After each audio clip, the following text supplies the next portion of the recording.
Alright, now we have the shell back together, the power wiring hopefully not pinched.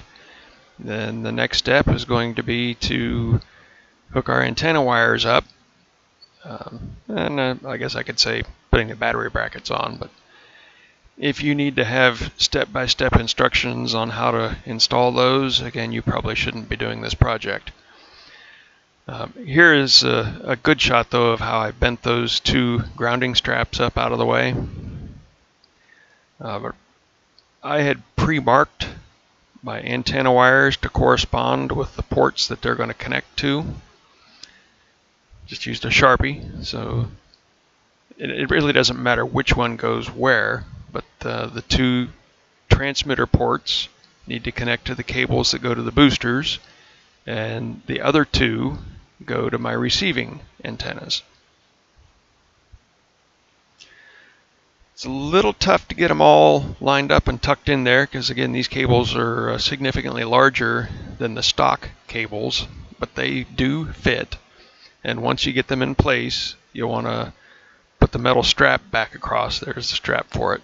Put that strap across them, and the part of the cable that's exposed is the ground side, so there's not a concern with that connector being electrically connected to that one, so on and so forth. But you do want to make sure that those connectors are snapped down on the ports straight, level, and firmly before you put this strap over top of them, because this strap won't pull things down in place. It will merely keep them from popping back up out of place.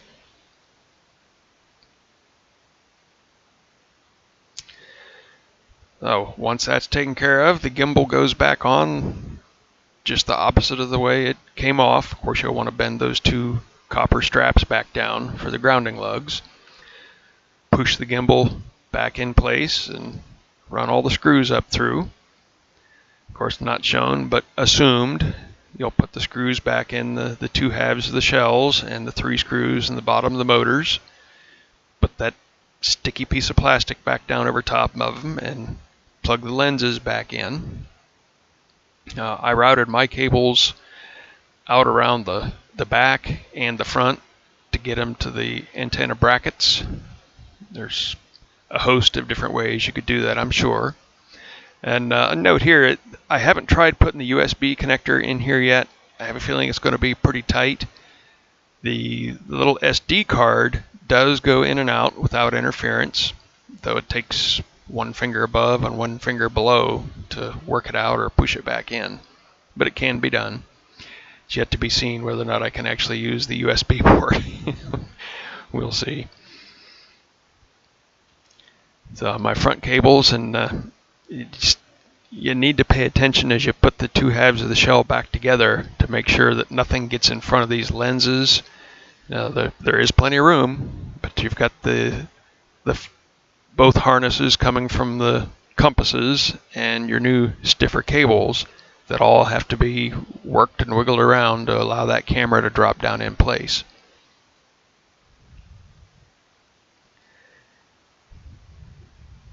There's what it looks like from below. Again, I put my clips back in and just wrapped a piece of clear tape around. In fact, I think you can even see the tape. No, I guess you can't.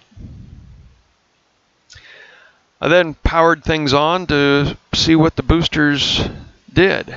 And this is the port that previously had 17 and change milliwatts, now showing 168. So that was a 10-fold increase in the power output to that antenna. At the same percentage increase on the other side. This is the port that started out at 14 and now 136. So don't know what those numbers mean in real life, but at least on a percentage basis, it looks to me like what would it be, 1,000% increase? Anyway, it's 10-fold. The placement of the antennas is still in flux at this point. My first attempt was to have the antennas on one side kind of pointing towards the rear, and on the other side they pointed towards the front. I was starting to get some interference with that antenna and the vision camera, so I rearranged them a little bit and have since even put more fittings on and have these antennas pointing straight down. I'm not done with that part yet. I think I'm going to make a bracket that can come out here off to the side and support the antennas. So that's something you just may have to play with. I'm not real sure what the optimum location of those antennas is going to be. But certainly at this point is where you need to make sure you have the correct antennas on the drone corresponding to the antennas on the remote. We know there is a right-hand circular polarized and a left-hand circular polarized. The direction of the spiral needs to match. So when looking down at the front of the antennas on the remote, if you look at that coil, we'll say you pick the one that's spiraling to the left as it goes away from you, we'll call that left-handed. The same spiral needs to correspond up here. So again, looking at this antenna in this direction, you can see that the spiral would be counterclockwise to get down. So this antenna matches with the left-hand spiral on the remote. And again, I honestly don't know which is which. I don't care. All I need to make sure of is that they match. So if you have the FPVLR kit with boosters, that's very easy to figure out because the one booster on your remote has a solid green light that's transmitting to the drone. The other booster has a green light that'll flash or flicker. That's the receiver. So it's easy enough to trace the wires and figure out which of those two coils on the remote is going to be the receiving coil so that you can match the transmitting antenna on the drone. Worst case scenario, you hook them up wrong, you take off, and 50 yards later you've lost signal and initiate a return to home. Switch them, try again. It's not that big a deal, and from what I understand, if it's wrong, it's real wrong, and if it's right, it's real right. I was able to get them right the first time by looking at the antennas and making sure the spiral was in the same direction and knowing which ones on my remote were transmit and receive. So again, if somebody else did the installation, they may or may not have hooked the wires up in the remote according to that diagram at the beginning of the series, but let's say worst case you get it wrong, you'll know real quick. The antenna that comes with the kit is that dipole. It eliminates the need to match those antennas up. So if you elect to go with dipoles, or maybe for whatever reason you haven't made the modification to your remote, you certainly wouldn't want to use these antennas when the dipole would work just as well if you're using the stock antennas or any other pole type antenna.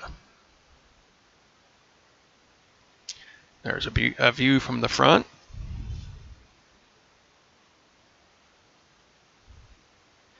And we'll see if a 13th part is warranted once I finalize the location of the antennas. But at this point, I'll just say this particular scenario did not work out very well. The next step, I had all four antennas basically pointing out in a radial direction, though not quite as far here in the front, so it didn't interfere with the camera. That worked fairly well, but the signal field of these circular polarized antennas, it looks somewhat like an egg or a pine cone, and the end out here in space someplace has a vortex and a hole. It almost looks like it would be a tornado running back through. And that dead zone became evident when I was out at the edge of my service and would rotate the drone. When I got that antenna pointing right at me, I would lose my signal. It would pick up again real quick as I continued rotating the drone, but that dead spot in the middle of the antenna field was very evident. Last night I rearranged these, put some fittings on, and now have all four antennas pointing straight down, and that dropout went away. I also did not notice any loss in my overall range. So I believe at this point, just like the picture from, I believe it was Israel had on the group showing his antennas pointing down, mine are now pointing down also. So that's it. That's what I have. I hope this was helpful. If you have questions, post them on the group and I'll do my best to answer. Good luck.